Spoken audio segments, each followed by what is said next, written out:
I'm Richard Clarke. I record these talks every day as a way to deepen my inquiry. Listen each day and deepen your own practice. Welcome. I'm reviewing and commenting on the book Talks with Sri Ramana Maharshi. Today is from Talk 571, Part 3. A question was asked why it was wrong to say that there is a multiplicity of jivas.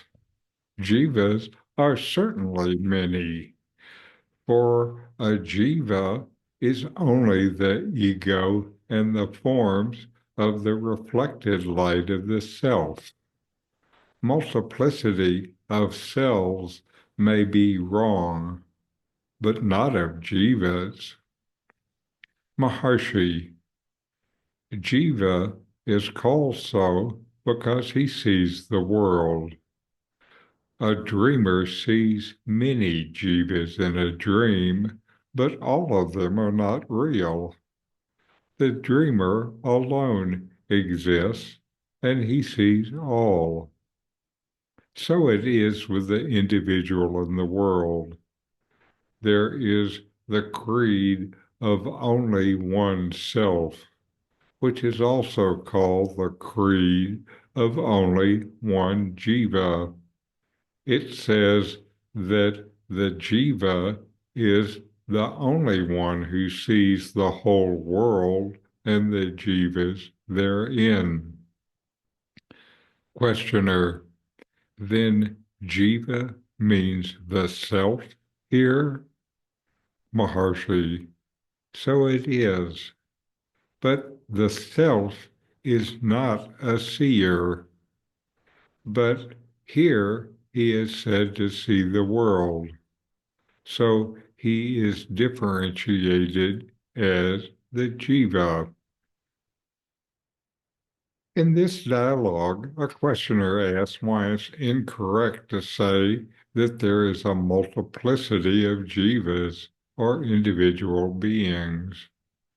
The questioner argues that the jivas seem to be many, as they are egos that reflect the light of the self.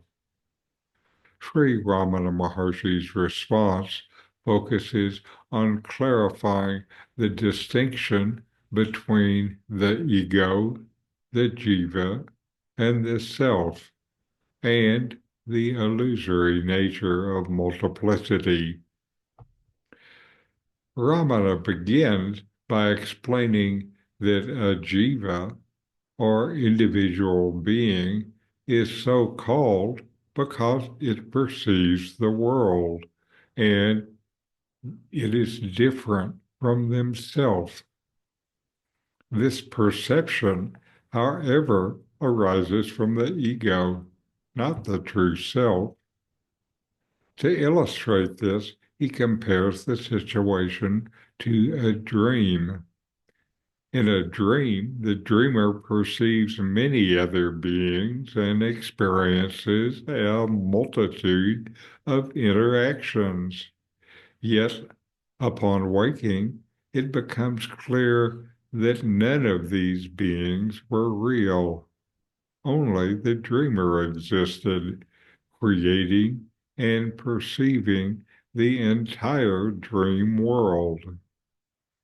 Similarly, in the waking state, what appears as the world and its many individuals is seen by the ego or the jiva, but the self is the only true existence.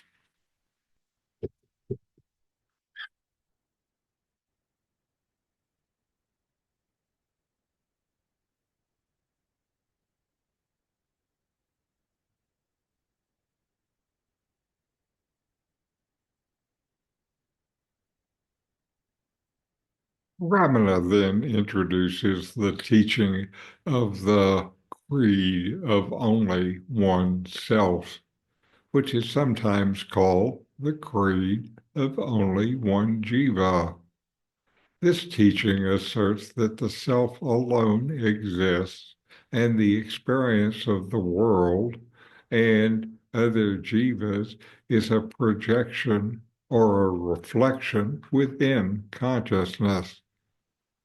The jiva, in this context, is a temporary identification of the self as the one who perceives the world.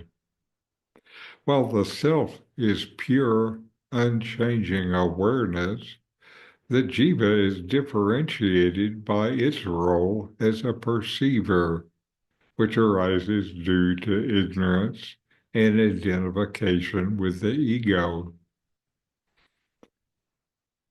While the questioner asks if jiva and the self are the same, Ramana clarifies that while the self is the true essence of the jiva, the self is not inherently a perceiver. Perception implies duality, the seer and the seen. And this duality exists only in the realm of the ego and the mind. The self, being pure awareness, transcends duality. However, for the sake of explanation, the self appears differentiated as the jiva when it is seen as perceiving the world. In essence, Ramana's teaching in this dialogue reveals that the multiplicity of jiva is illusory, arising from the ego's limited perspective. The self alone exists, undivided and infinite. Realizing this truth dissolves the illusion of separateness. So know yourself and be always free and at peace. In 40 Verses on Reality, Ramana Maharshi explains the nature of the self, the ultimate reality, and self-inquiry. My new book, with my comments and inquiry questions, opens these teachings up and brings them into your practice and experience. Available now from Amazon. Link in the video description. These videos bring Ramana's teachings into your direct experience. Click subscribe to see more. Click thumbs up to like, and send questions and start a dialogue with a comment.